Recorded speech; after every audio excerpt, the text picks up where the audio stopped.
men, and I use the term loosely. Welcome back to the shop. This is going to be a quick video. I got two generators here. This is a brand new Cycle Electric 12 volt high output generator with the regulator built in. MSRP on this puppy is over 500 bucks. This is more than a little pricey, but in my opinion worth every nickel.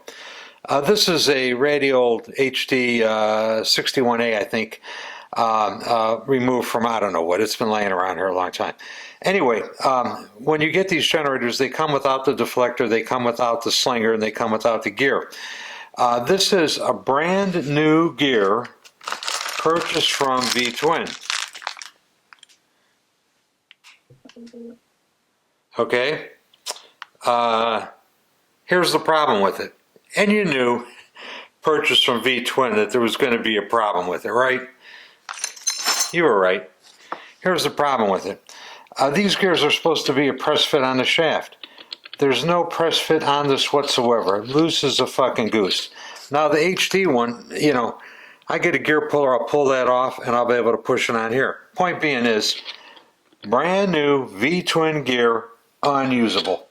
Why do I say that? I say that because the caution that comes with the generator says improper gear fitting will cause shaft damage not covered by your warranty.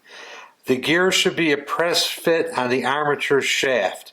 If you can slide your gear all the way on or off by hand, it is too loose. So there you go. New gears from Harley are, you know, they're made out of unobtainium.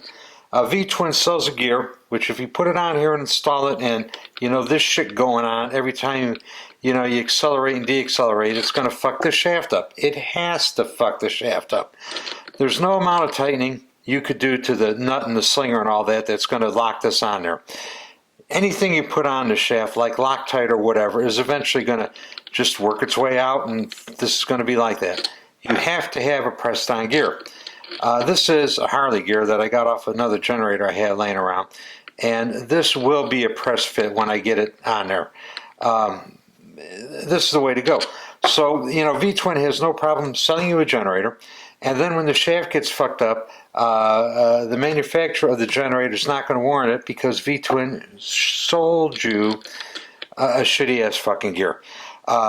These things are getting hard to find. At one point in time, I was buying every beat up used generator that didn't work that I could get my hands on, you know, hopefully only paying $5-10 a piece for them, because the gears are worth more than a generator. Anyway, more V-Twin junk.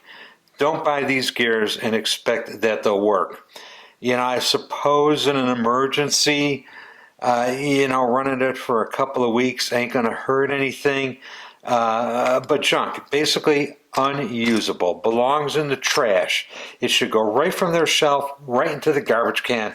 This gear is no fucking good. And I am out of here. Hey, have a good day. Bye.